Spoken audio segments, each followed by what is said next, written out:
사랑하는 믿음의 가족 여러분, 안녕하십니까? 요한계시록 13장 1절 2절 말씀을 열겠습니다. 내가 보니 바다에서 한 짐승이 나오는데 뿔이 10이요 머리가 7이라. 그 뿔에는 10 왕관이 있고 그 머리들에는 신성모독하는 이름들이 있더라. 내가 본 짐승은 표범과 비슷하고 그 발은 곰의 발 같고 그 입은 사자의 입 같은데 용이 자기의 능력과 보좌와 큰 권세를 그에게 주었더라. 요한계시록 12장 17절에 의하면 마지막 때의 사탄은 그리스도께 신실하게 남아있는 사람들에게 분노합니다. 요한계시록 13장에서는 사탄이 그의 두 동맹자인 바다에서 나온 짐승과 땅에서 온 짐승과 더불어 그리스도를 신실히 따르는 이들을 공격하려고 준비하는 것으로 묘사되어 있습니다. 요한계시록 12장까지는 과거에 성취된 예언들을 논하였습니다. 그러나 이제부터 이 책은 아직 이루어지지 않은 예언들을 다루게 될 것입니다. 이 예언들에서 하나님께서는 마지막 때에 일어날 일들을 우리에게 보여주실 것입니다. 그러나 이 예언들은 최후의 사건들이 얼마나 세부적으로 일어날지에 대해서는 우리에게 말해주지 않습니다.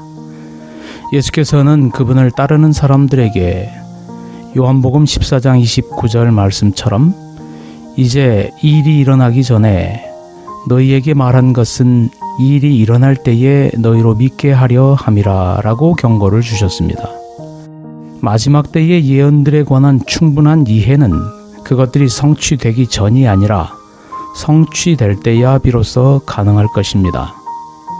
요한계시록의 예언들의 목적은 미래에 대한 우리의 호기심을 만족시키는 것이 아니라 우리가 준비되도록 이끌어가는 것이라는 사실을 명심해야 할 것입니다.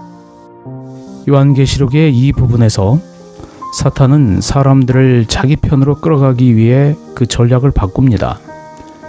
마지막 때의 사탄의 전략을 아는 것은 그의 기만의 함정에 빠지지 않도록 도움을 줄 것입니다. 역사를 통해서 사탄은 박해의 완력과 강압으로서 교회를 공격해 왔습니다.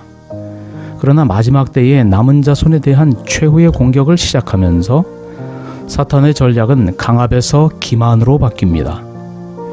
사탄의 이와 같은 전략의 변화는 이 책의 초점이 역사적인 것에서 종말적인 것으로 전환되는 것과 일치합니다. 속이다, 기만하다라는 단어가 요한계시록의 역사적인 부분에서는 전혀 사용되지 않았다는 사실은 괄목할 만한 일입니다. 그러나 그 단어가 12장부터 20장, 즉 종말적인 부분에서는 사탄이 마지막 때의 최후의 사건들에 대비하는 활동에서 계속 사용되었습니다. 세상 사람들의 충성을 얻기 위해 노력하면서 사탄은 세상의 참 하나님과 그분의 구원의 행위들의 위조품을 만들어낼 것입니다. 요한계시록 13장에서 용과 그의 두 동맹, 즉 바다에서 나온 짐승과 땅에서 온 짐승 사이에 삼두연합체가 형성됩니다. 그들은 신성의 삼위일체, 성부와 성자와 성령에 대적하는 반대 개념으로서 마귀의 삼두체제를 형성합니다. 이 책의 나머지 부분 전체를 통하여 사탄의 3인조는 이 세계에서 하나님의 활동을 반대하는 일과 이 세상 사람들을 최후의 위기에서 하나님을 떠나 자기들에게 오도록 기만하는 일에 불가분리의 관계로 연합되어 있습니다.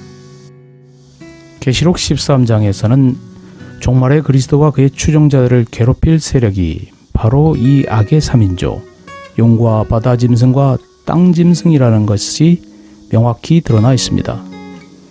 그 여자의 남은 자손은 이 3인조의 충성 강요와 폭정을 거절하고 오직 하나님께만 충성을 다 바칠 것입니다. 말세에 활동할 사탄의 3중 연합 세력의 실체를 명확히 파악함으로 그 도전에 대비할 수 있게 되기를 소망합니다. 감사합니다. 행복한 하루 되세요.